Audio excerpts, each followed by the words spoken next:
सर्वांना सेवेने जय भीम. खरं तर आज मी प्रबुद्ध भारतच्या 17व्या वर्धापन दिनानिमित्त आपणा सर्व वाचकांना, श्रोत्यांना, आंबेडकर प्रेमींना खरं तर मी मनापासून हार्दिक हार्दिक शुभेच्छा देतो. आणि खरं तर हे या प्रबुद्ध भारतचे 17वे वर्ष आहे, त्यामुळे हे अतिशय महत्वाचं आहे. ज्यावेळेस प्रबुद्ध भारतची स्थापना झाली त्यावेळेस बौद्ध धर्माची त्याचा प्रचार प्रसार करणे व ज्ञानाच्या साठी लोकांना प्रेरित करणे असा हा त्याचा खरं तर उद्देश होता.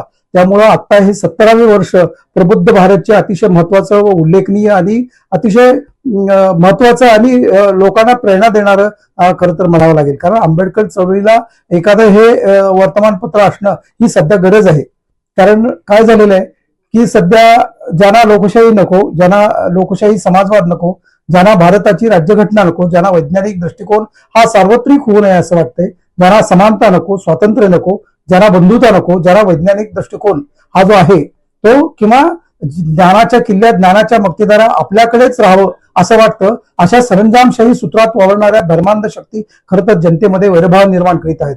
त्यामुळं या समाजामध्ये अनिर्बंध राहणीमान, खोट्या प्रतिष्ठा म्हणजे अनाचार, व्यभिचार, भ्रष्टाचार असे मानवता नष्ट करणारे अकुशल कर्म घडत आहेत. त्यामुळे खरी आपल्या आंबेडकर चळवळीला विशेष करून म्हणजे प्रबुद्ध भारताची खरं ही गरज आहे असं मला प्रकर्षानं सांगावं लागेल. म्हणून या 17व्या वाढदिवसानिमित्त मी प्रबुद्ध भारतच्या सर्व संपादक, कर्मचारी आणि परिवारांना माझ्या वतीनं आणि आपल्या सर्वांच्या वतीनं खरं तर मी त्यांना हार्दिक हार्दिक शुभेच्छा देतो. जय भीम.